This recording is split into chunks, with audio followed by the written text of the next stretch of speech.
Hello students, myself Veena Sharma, Associate Professor, Department of Botany, SPC Government College, Ajmer. We are discussing about biotic factors and we have discussed positive type of interactions.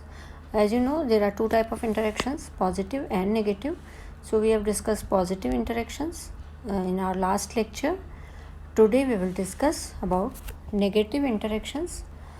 Clark preferred to call them as antagonism. Negative interaction means when two populations live together in nature and one of them is harmful to the other. One of them is not beneficial, not either one or both the species are harmed in any way. This is known as antagonism or the negative interactions. These negative interactions are generally classified in three categories: exploitation, antibiosis, and competition. So we will discuss one by one.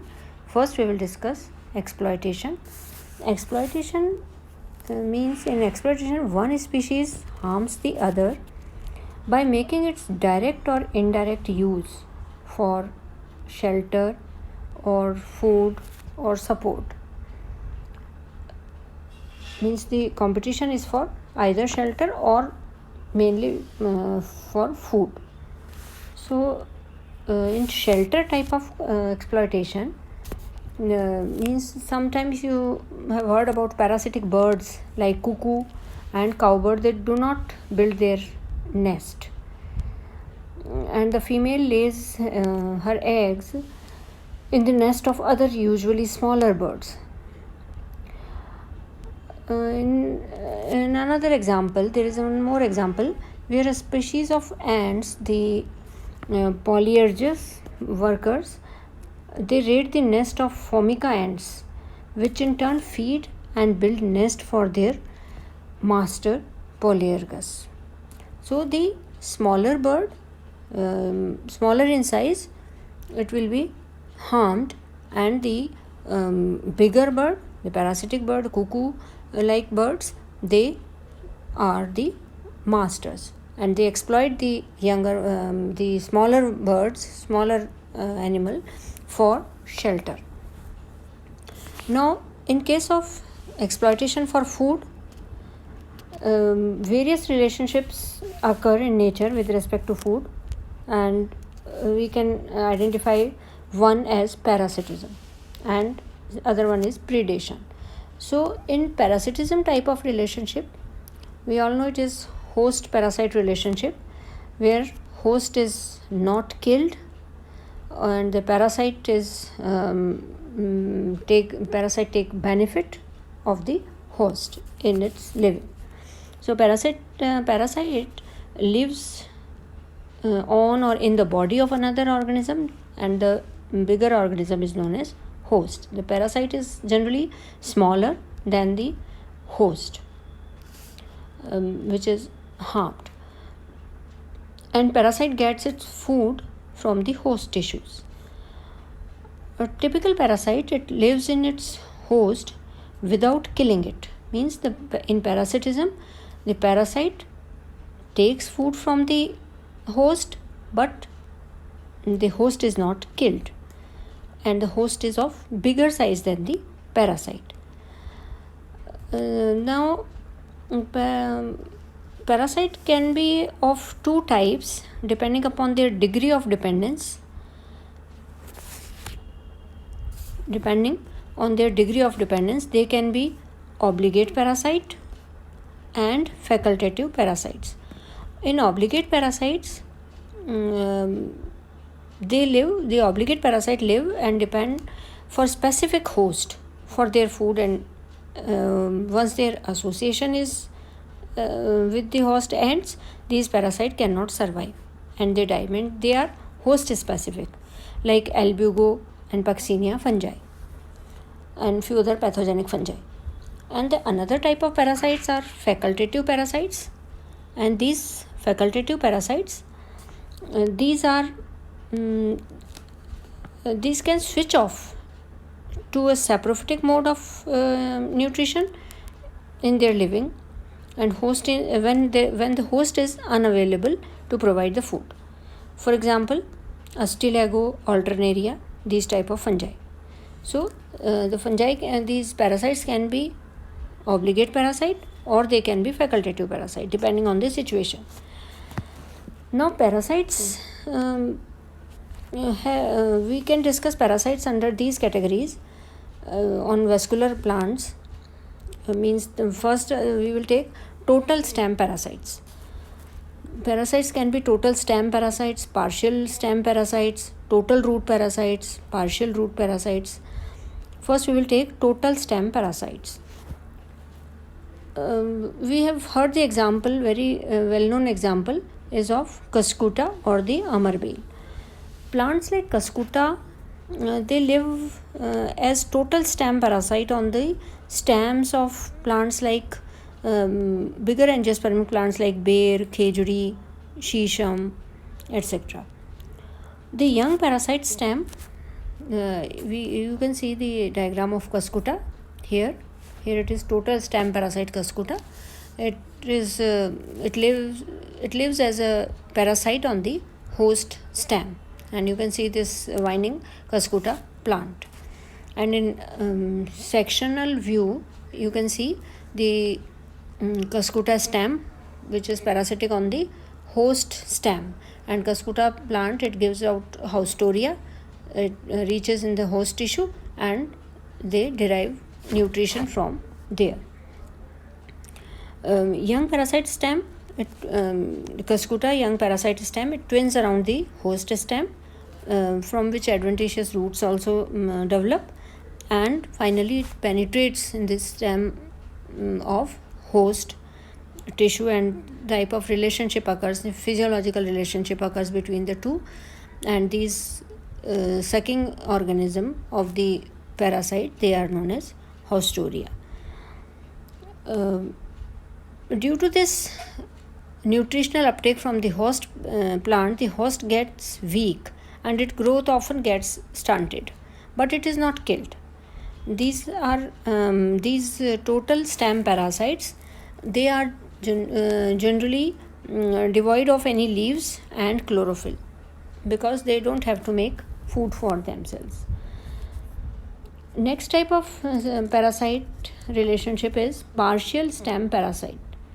Examples of partial stem parasites are Loranthus and Viscum. Loranthus on mango tree and Viscum on oak tree. Partial stem parasite relationship, the parasites have green leaves, but they are not rooted in the soil. They have sticky fruits upon which the birds feed.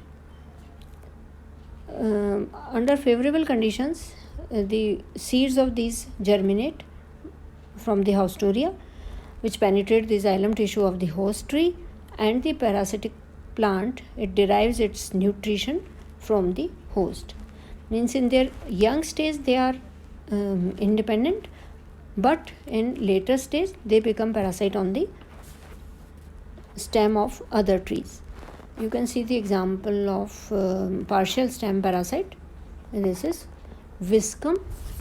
And Viscum plant, it is growing on the host plant, and with the development of haustoria, it is deriving the nutrition from the host tissue. Now the total root parasites.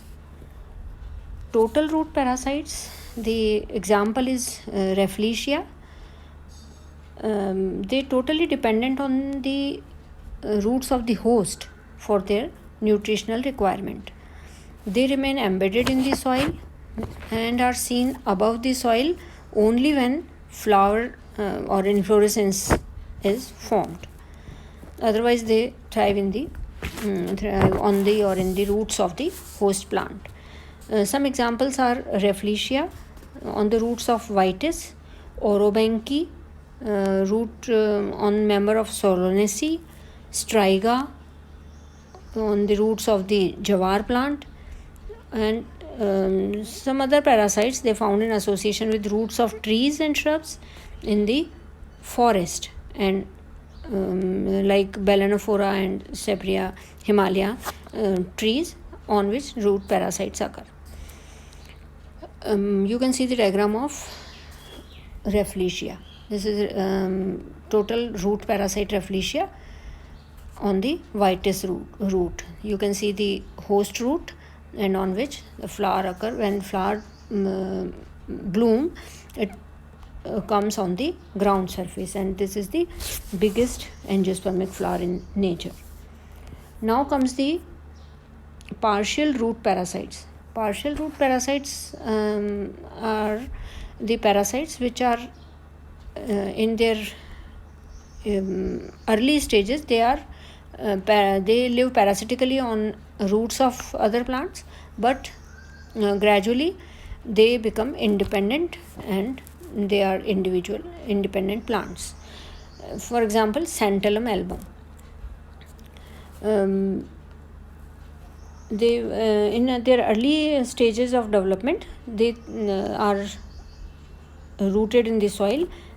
They are deriving water and minerals from it, and in later stage of growth, the root system forms such branches which parasitize and roots of other plant growing nearly. Santalum album is the example. Okay, now this is about the exploitation for food. One type of relationship for food exploitation is parasitism, in which we can see the host parasite relationship. The another type of relationship in exploitation for food is known as predation. Predation type of relationship we deals with predator prey relationships, where predator is a free living organism which catches and kills another species for food, and the another species is prey. Mostly the predatory organisms are animals, but there are some plants also, especially fungi which feed on other animals. A number of fungi such as Dactyliteria, Zoophagous, Dactylactella, they capture insects, nematodes, and other worm-like animals. There are other examples also where we can find this predator-prey relationship, in which ultimately the prey is killed, and prey is always smaller in size than the predator, just opposite to parasitism. The species which is harmed is smaller in size in predation type of relationships. We can take examples of carnivorous plants or the insectivorous plants. Number of plants, for example, Nepenthes, Drosera, Dionia, Utricularia, they consume insects and other small animals for their food. They are adapted in a way to attract, catch, and digest the victim. Victim is it can be insect or other small animal. Their leaves or foliar appendages, they produce proteolytic enzymes for digestion of the insects. For example, these leaves of these plants, they secrete enzyme trypsin, which causes breakdown of proteins into amino acids in the picture of the Nepenthes, and Dionia, the digestive juices comprising of pepsin and HCl, they help in digestion of insect proteins. Basically, the protein requirement is fulfilled by this type of relationship in the predator plant. You can see the diagram, the photo or the diagram of this Nepenthes. This is Nepenthes leaf, and this Nepenthes leaf, this is a modification of leaf, and the part of the leaf, it becomes like pitcher, and it has developed a lid like structure. The inner side of the pitcher is sticky, so when insect sits on the margin of this pitcher, it slides down in the pitcher and it gets digested, and for the requirement of nitrogen or the proteins in these plants. These are some other type of insectivorous plants. Dionia, you can see the small insect is coming, and it is entrapped insect inside the this structure, this catcher type of structure. And this is Drosera. There is another type of relationship found in Drosera. This is again an insectivorous plant, and it catches the insects in these specialized structure. So these are carnivorous plants or insectivorous plants. They exploit the other organism for food. Sometimes other type of association is also there in the form of grazing and browsing. In grazing and browsing, the organism is not killed, and two organisms live together in a constant state of physical externalities. Grazing is a method of feeding in which a herbivore feeds on plants such as grasses or other organisms such as algae. For terrestrial animals, grazing is normally distinguished from browsing in that grazing is eating grass and fobs, and browsing is eating woody twigs and leaves from trees and shrubs. Grazing जो है वो predation से अलग है, क्योंकि organism जो है वो यहाँ पे it is not killed. Okay, and grazing differs from parasitism as two organisms live together in constant state, means low intimacy, but they are in contact. Sometimes these are some harmful effects of grazing and browsing. They adversely affect the aeration of the soil and makes it compact and hard. Why? It's mainly due to movement of cattle over the soil, rendering the soil unfit for growth of vegetation. Grazing, it exposes the soil to erosion, especially wind. The topsoil is lost and the soil properties change, affecting its productivity. The forests, they are open to cattle and they are transformed into shrubby vegetation and finally into a grassland, means the retrogressive succession takes place. Excessive grazing sometimes may alter the pattern of vegetation in the area and finally leads to desertification. The trampling as a result of grazing, the seedlings they trampling of delicate seedling on the soil by the hooves of herbivores, they cause death of the seedling. Thus the tree population reduces in forest with time and they give shrubby and vegetation and grasses. So we can see different type of relationship or the adverse effect of grazing and browsing. Sometimes the plants they are used as food, means the aquatic animals in aquatic ecosystem like ducks and fish, they eat aquatic plants. The whole plant is engulfed and thus it is harmed. We as human being, we are also a predator and we consume the plant or animals as a whole. So we are also a good example of predator. We will discuss another type of negative interactions like antibiosis and competition in our next series of lectures. Thank you very much.